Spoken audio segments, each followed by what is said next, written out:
Baik, kamu masih ngikutin aku kan? Masih di belakangku kan? Si Bayu jawab, masih kok. Tapi hawanya kayak gini ya, nggak enak banget. Kayak orang lari gitu loh, dari sebelah kiri lari shot gitu. Kok barusan melihat orang lari nggak dari kiri jalan? Berhenti, kalian sudah terlalu dekat. Hati-hati bang, tadi sore ada mobil masuk ke jurang. Korbannya itu belum ditemuin. Entah kenapa katanya tuh mobil yang travel yang dia bawa itu jadi berat. Loh, saya kira saya sendirian bang. Tadi cuma saya loh yang naik di Payakumbuh sendiri. Lah, ibu bukannya sama bapak-bapak yang pakai masker itu di belakang? Siapkan dirimu, jangan dengarkan sendirian. Dia ada di belakangmu.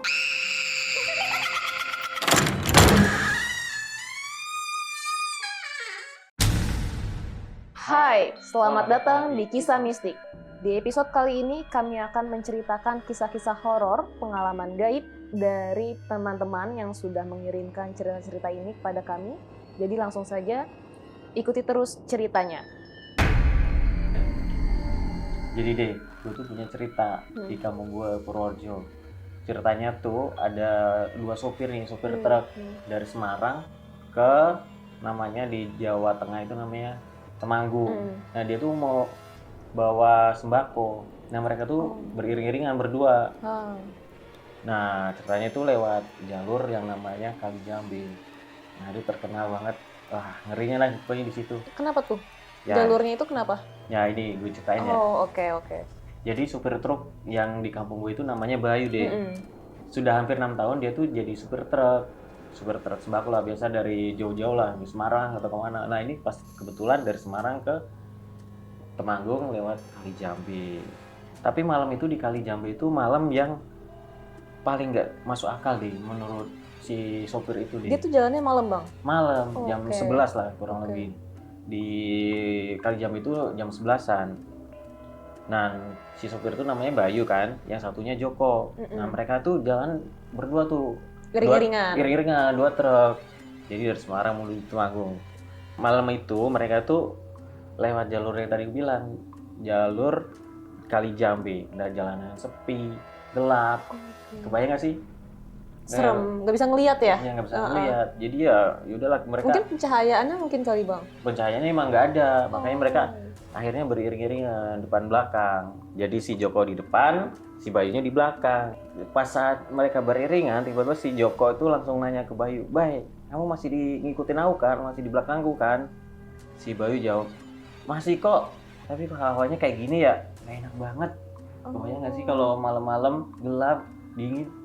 Jadi ngerasa nggak enak ya si Iya, Joko tuh ya? Joko udah ngerasa nggak enak. Udah, iya. Langsung Joko ngomong sambil ketawa kecil. Jalurnya emang gitu, baik. Hutan Kali Jambe katanya dulu bekas tempat eksekusi pada zaman penjajahan. Oh iya? Iya, katanya tuh kayak seram seperti juga itu. ya? Beberapa menit sebelumnya itu Bayu lihat dari kaca spion mobilnya kan, di depan ada bayangan melintas cepat dari si kiri mobilnya. Lalu seperti kayak orang lari gitu loh, dari sebelah kiri lari shot gitu. Melewati mobilnya? Melewati mobilnya, kebayangan melewati mobilnya. Pas saat itu si Bayu nanya ke Joko, "Kok barusan lihat orang lari nggak dari kiri jalan?" Tapi Joko malah diem aja, nggak ada jawaban sama sekali di hati itu. Iya. Jadi Jok, lu denger nggak? Si Bayu Nggak ada suara apapun? nggak ada suara apapun. Nah itu kan si Bayu nanya terus kan ke Joko. Tapi tetap aja nggak ada jawaban dari si Joko. Lalu di hati itu ada suara mendesis. Kebayang nggak sih mendesis?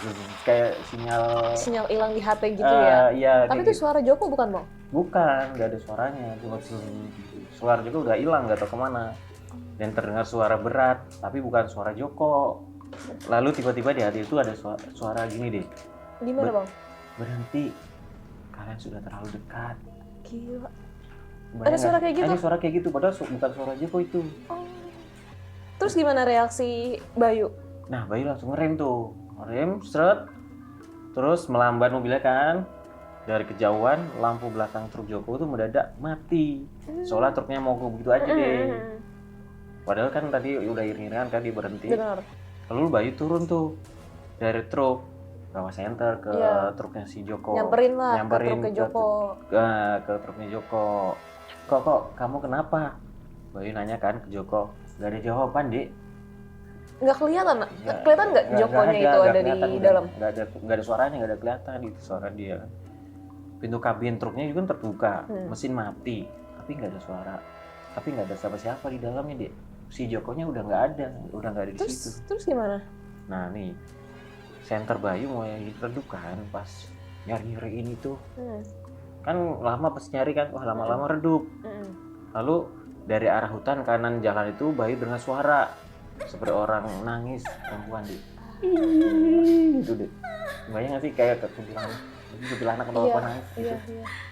Ih, ini nangis pelan serak seperti dari ada yang sesek itu lah orang. Kan lagi sendirian kan si Bayu. Iya, sendirian si Jokonya entah kemana nggak tahu. Terus ada tuh ini suara tuh. Tolong. Pada saat itu Bayu membalikkan badan cepet kan, dan di balik truknya si Joko itu di tengah jalan ada perempuan berdiri di tengah jalan. Mungkin perempuan yang tadi yang nangis itu di. Oh iya. Iya. Di tengah-tengah kiri kanan hutan itu, Bang. Iya, kanan hutan di belakangnya mobilnya si Joko. Tanpa bicara apapun, tatapannya senyuman meringis gitu aja. Banyak sih kayak gitu ditunggu sih sendirian lagi. Ih, Bayu yang ketakutan langsung lari kenceng yang balik ke truknya kan pasti ke dalamnya. Ya berharapnya sih bisa kabur kan. Yaudahlah bodo amat si Joko mau kemana. Saat mesin truknya itu nyala, lampu kan udah terang tuh. Wanita yang tadi berdiri itu tiba-tiba berdiri di depan kapnya mobil si Bayu deh. Yang tadinya jauh jadi dekat. Iya, yang tadinya di belakang itu jadi maju ke depannya. Ke depan mobilnya si Bayu. Menatap lurus ke arah Bayu. Bayang nggak sih kamu diliatin? Iya, sedekat itu. Iya. Dengan wajah pucat kan, mata tatapan kosong. Setelah itu Bayu udah nggak inget apa-apa. Berarti bisa diartikan sosok perempuan itu kayak kuntilanak kali, Bang, ya? Mungkin ya, sejenis itu sih. Mbak Kunti gitu ya. Terus gimana nih, Bang? Bayu ini apakah dia langsung jalan atau gimana? Nah, si Bayu itu langsung nggak sadarkan diri ternyata. Nah, ini langsung di pagi nih. Kebesokan harinya. Esokan harinya itu Bayu ditemukan warga setempat pingsan di truk. Tepatnya di jok truk itu. Nah, terus Jokonya gimana, Bang? Nah, si Joko itu ditemukan 2 hari kemudian tuh. Jadi ada selisih harinya si Bayu duluan baru nggak ditemukan di hari yang sama ya? Di 2 hari kemudian. Saat jalan kaki kayak orang linglung gitu dah. Di pinggir jalan desa yang nggak jauh dari tempat kejadian. Dia katanya apa tuh, Bang, kata Joko? Ya, dia tuh shock berat karena ada yang membawanya ke dalam ke dalam hutan. Iya, bener. Hutan yang berhenti itu ya, yang truk berhenti itu. Tadi itu memperlihatkan kuburan tua. Dan itu si kuburannya atau entah apanya itu minta ditemenin. Ya, dia nggak bisa tidur deh akhirnya. Mungkin Mbak Kunti itu kali ya minta ditemenin mungkin si ya. Mbak Kunti itu minta ditemenin, makanya si temennya yang tadi cuma ditampakin doang. Nah, sedangkan si Joko dibawa gitu ceritanya. Tadi lo udah ceritain nih, Bang, tentang sopir truk. Kali ini gue ada juga cerita sesama sopir. Tapi bedanya itu dia sopir travel. Jadi waktu itu gue pernah nyewa travel maksudnya, beserta sopirnya. Jadi sopirnya itu cerita nih kalau dia pernah ngelewatin namanya Kelok 9. Itu di daerah Sumatera Barat. Ya. Kenapa dinamain Kelok 9? Karena jalanannya itu dari atas drone ya, kalau dilihat dari drone itu berbentuk angka 9. Nah, ini ya? Iya, itu tuh tikungan gitu. Jadi emang di situ katanya sih ya, tempatnya itu misterius. Nah, jadi waktu itu dia udah menceritakan pengalaman gaibnya nih. Jadi gue ceritain, Bang, ya. Iya, boleh. Inisialnya itu sopir ini R. Ya. Dia itu udah 1 tahun lebih bekerja sebagai supir travel. Di satu waktu dia ini ngelewatin jalur terkenal itu, namanya Kelok 9 yang ada di Sumatera Barat. Ini tuh jalur yang menuju ke Kepulauan Riau. Jalanannya itu berliku-liku, sempit, terus diampit jurang dan bukit. Gitu, Iya, kebayang sih jalurnya. Ya kan, serem banget kan. Nah, kalau pagi atau siang itu indah sekali. Tapi kalau malam itu beda ceritanya Ih, nggak katanya. ada lampu pasti. Lampu sih kayaknya ada ya, tapi mungkin suasananya gitu ya, Suasananya, suasananya yang mencekam gitu, apalagi dia tikungan kan. Iya. Katanya, kata si R ini ya, Iya. di tempat ia bekerja banyak sopir-sopir senior ini bilang nih sama R ini, Iya. katanya jangan lewat situ malam-malam gitu, apalagi Kenapa? kalau hujan. Mungkin karena suasananya kali ya, iya. yang bikin merinding Iya gitu. sih. Nah, apalagi kalau cuma bawa 1 atau 2 penumpang aja. Wah, banyak banget tuh kayak gimana Itu kalau mana lagi sepi iya, kan? makanya kalau berdua doang kan bertiga. Bener banget. Tapi dirinya itu nggak percaya sama omongan senior itu gitu. Nah, akhirnya dia nih kedapetan lah lewat Kelok 9 itu, lewat jalur situ. Nah, dia cuek aja dong Iya, karena nggak cuek. percaya. Nggak percaya, iya. Dia ngangkut penumpang itu cuma 2 orang.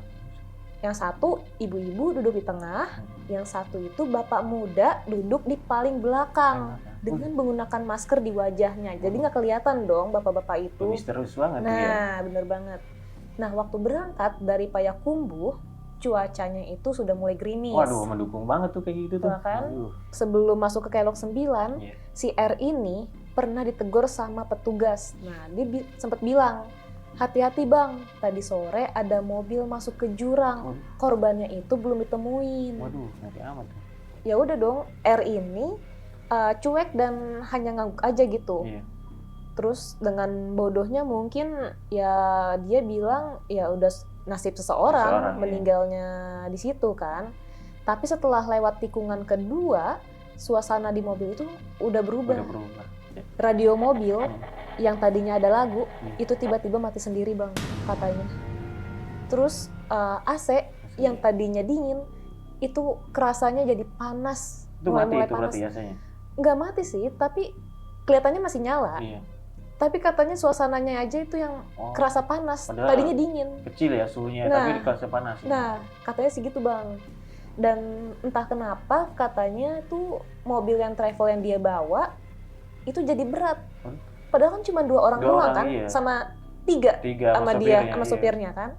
Nah, padahal itu juga tanjakan itu belum tinggi. Belum tahu tinggi. Kayak apa ya? Kayak nggak bisa nanjak gitu, Nanjak ngeden juga, gitu. ngeden. Udah kayak banyak yang numpang ya. Nah, kata si R ini Hmm. waktu ngeliat ke spion tengah, Gitu. itu penumpang di kursi belakang itu nggak kelihatan. Waduh. Nah, pikirnya itu karena udah gelap kan, Iya. jadi nggak ada cahaya Iya, lampu, lampu. jadi nggak kelihatan. Terus disertai dengan hujan. Waduh. Mendukung banget udah itu kayak gitu ya. Nah, mungkin juga pikirnya mereka tidur Iya. karena cuma 2 orang, mungkin tidurnya nyender ke Nyender, bawah ya. ya. Tapi si sopir R ini masih bisa ngelihat ibu-ibu di belakang. Belakangnya itu. Iya, dilihat dari kaca spion Spion tengah. tengah. Nah, yang bikin merindingnya itu Hmm. waktu dia tanya ke ibu-ibu Iya. tujuannya kemana, dia malah bingung dan bilang, loh, saya kira saya sendirian bang. Tadi cuma saya loh yang naik di Payakumbuh sendiri. Si ibunya nggak ngeliat dong. Yang ada bapak-bapak itu kan yang Iya, pakai masker. Iya. Nah, jadi si R itu langsung diam bang. Iya. Dan bulu kuduknya itu katanya langsung merinding bang. Gue juga nih. Nah, jadi ibu-ibunya itu nggak ngeliat ada bapak-bapak yang pakai masker. Disangkanya itu dia cuma berdua sama sopirnya. Tapi sopirnya itu si R ini Rasa. ngerasa dia bertiga kan Iya. sama bapak-bapak. Apa-apa. Si R ini langsung bilang bang, Iya. lah ibu bukannya sama bapak-bapak yang pakai masker itu di belakang. Ibu itu langsung geleng-geleng. Jadi ibu-ibu itu ya? nggak tahu. Kaget juga ibunya. Bener banget. Terus si R ini langsung lihat lagi kan ke kaca spion. Ah. Dan saat itulah dia muncul. Kata si R ini, Iya. bapak-bapak itu katanya duduk tegak, memakai masker kain lusuh, terus tatapannya kosong bang. Kosong. Tidak bergerak sedikit pun sejak awal perjalanan. Nah, si R ini, sopir R ini, dia tetap tenang. Tapi waktu tikungan ke-7, dia tuh kan ngeliat kaca spion. Iya. Awalnya itu dia pakai masker ya, Masker. bapak-bapak itu. Iya. Pas ngeliat dia kaca spion, itu maskernya udah nggak ada bang. Kelihatan mukanya. terus gimana Kebayang mukanya? nggak bang mukanya kayak gimana? Kayak gimana tuh? katanya mukanya itu hancur bang, remuk katanya. Matanya itu menatap ke R itu lewat kaca spion. Ih, bayang ngerinya tuh. Tapi terus sambil menatap, dia itu langsung tersenyum bang. Si bapak-bapaknya tadi Iya, dengan Gila. muka yang hancur. iya, langsung senyum dia. Kabur deh kalau kita mah. Iya, mau kabur gimana orang di Di mobil bang? Iya. Mobilnya itu oleng, Ah. hampir banget keluar jalur. Nah, dia itu ngerem mendadak, langsung ngerem mendadak. Ibu-ibu yang di belakang itu langsung menjerit.